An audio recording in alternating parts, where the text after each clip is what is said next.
هنگفتی در عواید ما خواهد. بله، امی مسئله را که پیشتر مطرح کردم دکتر صاحب که صنعتکاران و تولید کنندگان از شما از وزارت مالیه خواسته که تکس یا مالیه را در قسمت مواد خام اون کاهش بدین و برای موادی که مشابه از خارج صادر میشه سر از او افزود کنین.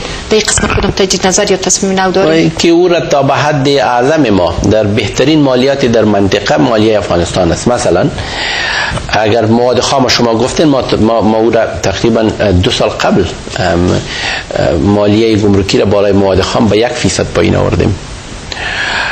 اوسط مالی گمرکی ما 6 تا 7% است. بله. که پایین ترین در منطقه است. اگر شما مالیات بر عایدات ما ببینین اوسطش 20% که بازم پایین ترین در منطقه است. بازم ما میبینیم یعنی هیچ چیز نهایی نیست.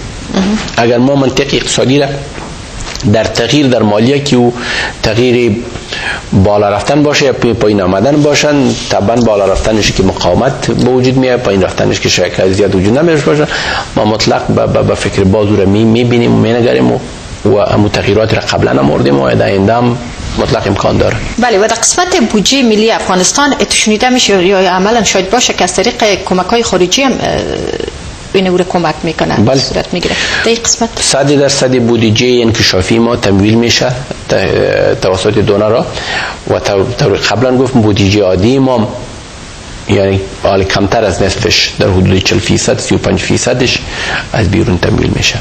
از پروژه های زیربنایی پیشتر یاد کردین، چه قشر حالت تکمیل است مثلا؟ خب در زیربنایی پروژه مثلا برق ما هست که فی الحال خوشبختانه کابل ما 24 ساعته برق داره. اکثریت ولایت‌های شمال ما یا داره و یا خواد داشتن در داخل یک سال. در تا به آخر این سال جلال آباد ما، لغمان ما برق 24 ساعته خواد داشتن. در یک سال ما بالای امتداد لین برق از کابل تا به گردیز و لوگر و خوست ما شاید خواد بودیم. برقی 24 ساعته اوجا خواد بود.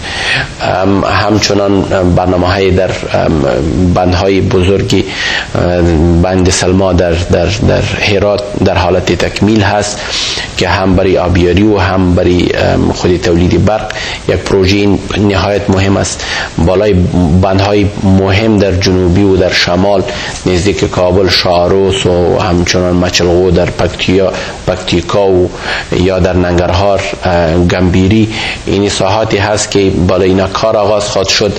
سرکای ما که شهرهای بزرگ ما اکثریتش تکمیل شده غیر از خود سرک حلقوی ما که هرات به مزار شریف وصل میکنن از فاریاب گذشته و در داخل 1 سال تا 2 سال از طرف فاریاب تا به بادغیس خواهد رسید و همچنان سرکی از طرف هرات به بادغیس میآید که این حلقه هم مکمل میشه.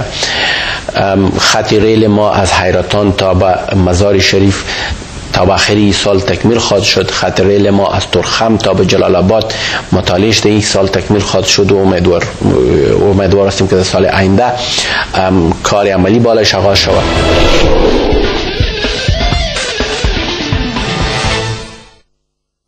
بررسی اقتصاد مصرفی 8 ساله در افغانستان. خود از تجار داخلی خود ما هم دست در دست امی کشورهای خارجی دارن که منافعشان در اینجا با هم گره میخورن. موجودیت کالاهای بی‌کیفیت و یا اکثرا خارج از کیفیت و استانداردهای بین‌المللی در حقیقت چند دلیل دارد. پاکستان، ایران و چین از سیاست‌های دامپینگ در افغانستان به اشکال بسیار مغلقش کار می‌گیرند.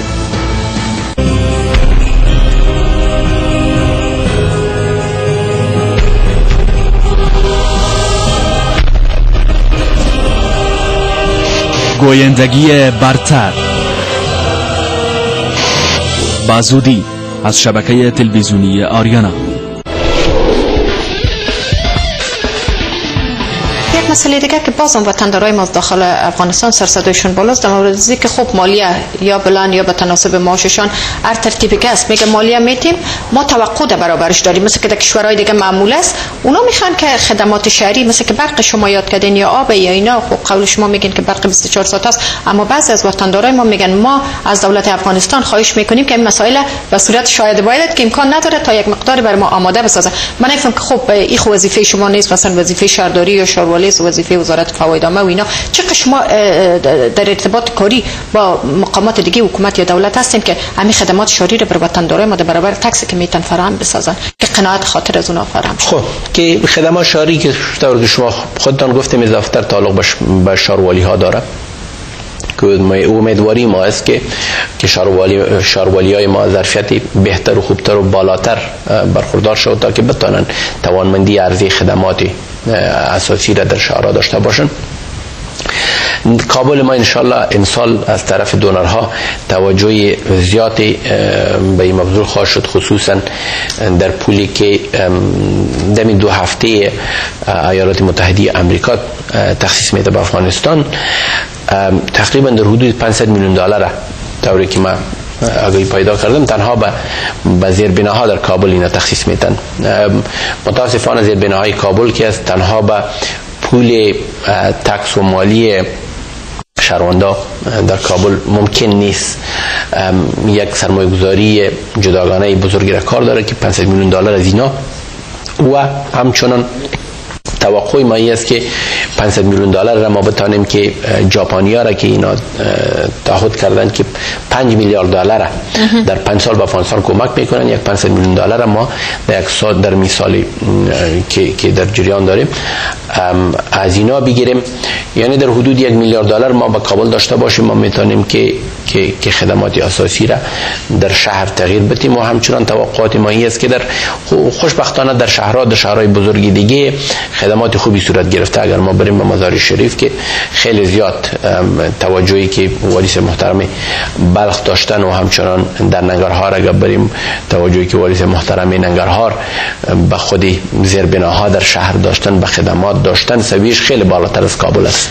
به قندارام همچنان، به هرات هم همچنان، به کابل به مو اندازه توجهی که لازم بود صورت نگرفته که انشالله امسال خواهد گرفت. در ولایت به چی اساس شما این بودجه را تنظیم میکنید؟ به اساس ضرورت یا مساویانه یا چطور؟ کدامش منطقیه؟ در برنامه هایی که در اون ما میتونیم که قابل تقسیم از بالای ولایت ها، مثلا بازم میگم همبستگی ملی،